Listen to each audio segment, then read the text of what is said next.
Hello, my fellow MCs, Primo here, and with the release of Fontaine coming in version 4.0, Hoyoverse went ahead and decided to give us a teaser in the version 3.8 livestream. Now, I know the hype is building, and I am very hopeful for the future, but I'm also very concerned. So let's sit back, grind some Primos, and let's talk about it. With the release of Fontaine comes a new mechanic, underwater exploration. But the question I keep asking myself is how extensive can this actually be? Will the underwater mechanics be subject to just a small area like a cave or an entire map layer? Similar to how the Sumeru Desert has a full underground area for us to explore, this would be an amazing experience for players. The immersion of the underwater areas is definitely of interest to me. We haven't seen much in terms of gameplay or screenshots, but a concern I have is how immersive is it going to be? Will it be like Mondstadt where it's very open and scenic, or will it be dense and full, like the Sumeru Forest region? Only time will tell. I'm hopeful that our diving license will not be limited to just Fontaine, but all of Tibet. But that may be asking for too much at this stage of the game. But could you imagine how crazy it would be to be able to swim underwater all the way from Liyue to Inazuma?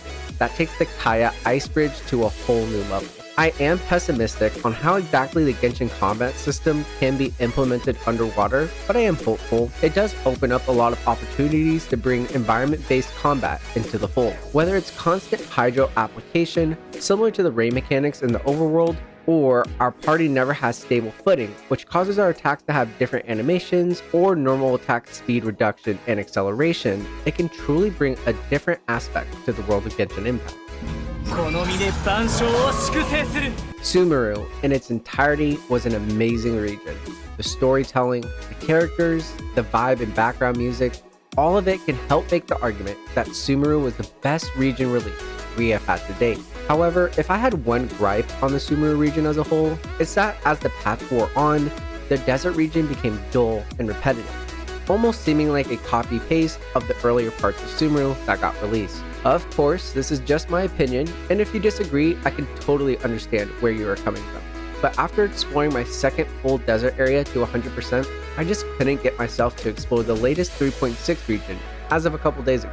My concern is that Fontaine falls into this same trap where the initial release of the region is full and love, compact with amazing scenery and different visuals. But as version 4 continues to be released, it'll just feel like, oh cool, more water. My hope is that they implement different land elements with the surrounding water to continue to give it vibrancy and uniqueness.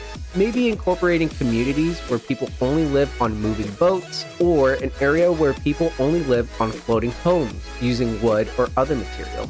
Could be something that would interest me as a longtime player. Now, since they are implementing underwater aspects to the region, how amazing would it be to have an Atlantis-type area for the player to explore?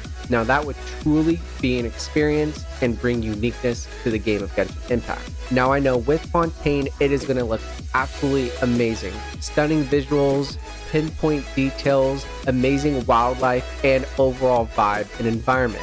But how will it last as the patch goes on? That is my question, and that is my concern. As a Honkai Star Rail player, seeing the changes they made to the game in terms of quality of life updates in comparison to Genshin has been a breath of fresh air. My only hope moving forward for Genshin is that the player feedback for Honkai can feed into Genshin and provide us with some reprieve. Some things that I would hope that would get implemented from Honkai Star Rail are the self-modeling resin, low, medium, high RNG rolls for artifact substats, daily assignment dispatches, and daily commissions.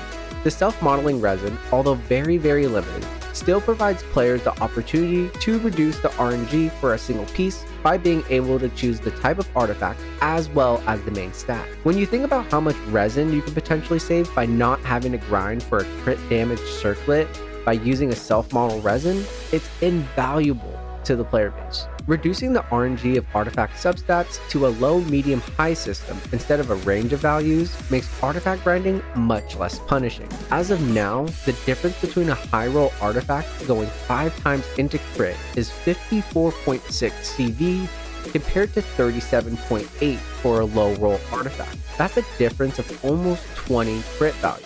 Implementing the Honkai Star Rail system will give players the satisfaction of a good rolled artifact and move on to using the resin on other items of the game. Daily assignment dispatches in Honkai Star Rail are as simple as clicking one extra button to be able to resend your team on a new daily assignment. By implementing this in Genshin, this will save us players the headache of continuous button mashing to resend our character on an expedition. Finally, the daily commission system in Honkai Star Rail is very well designed, as it reduces the amount of teleporting needed as well as passively attaining the 500 points needed to gain all rewards. By not splitting the daily commissions to 4 individual missions, players would save so much time not having to do dailies and can focus on exploring, completing missions, or anything else they're interested in the game. The trend of niche characters has recently come up with the likes of Nilou, Fujiwara, Mika, and now Kage.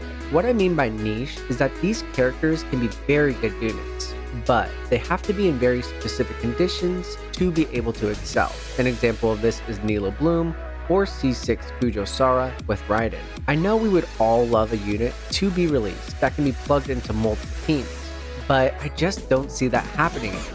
By Hoyoverse making specific characters that work best with specific teams, it gives the player base more incentive to pull from more units, just to have character diversity for the account. Now my hope is that for Fontaine characters, they are actually useful in other team comps that aren't related to Dendro. Since Dendro reactions are defining the meta, I'd love to see Fontaine characters be able to balance out the Dendro prowess by enhancing reactions such as Freeze, Electrocharge, Vape, and Melt. Now how exactly do they do that? I'm not 100% sure, but I'm sure it can come down to number crunching, the application of the elements, and their interaction with the enemy. But at the end of the day, I understand why Hoyoverse has continued down the niche route for character kits, and it's my hope that future characters released can have that versatility like units back in the old days. We are now 4 regions down and 3 to go, which means we are a little more than halfway through our journey across Tibet. Many of the region's general storylines have been the same. There's a big problem, the main character befriends and helps the archon, we ask about the sister, which nobody knows about, and then we continue on with the story. I know we have Dainsleif quests that help tie in our siblings' journey with our own, but I would love to see meaningful lore drops happening in the main archon quest as we traverse this new region. Assuming that this game is years away from actually finishing the main story, could there be any potential character deaths we can see similar to that of Honkai Impact 3? It would be a gut wrench for players, but I think this sort of shock factor could reignite the passion that many players have for this game. Is it a risk? Sure, but potentially one worth taking for the greater good. Ideally, what I hope for in Fontaine is that the quests are not as cookie cutter thematically, and it can branch off from what the precedent has been throughout the other regions. Regardless, I'm still excited for what Fontaine has to offer in terms of story and lore. And with that, this will end my video on the concerns I have over the release of the Fontaine region.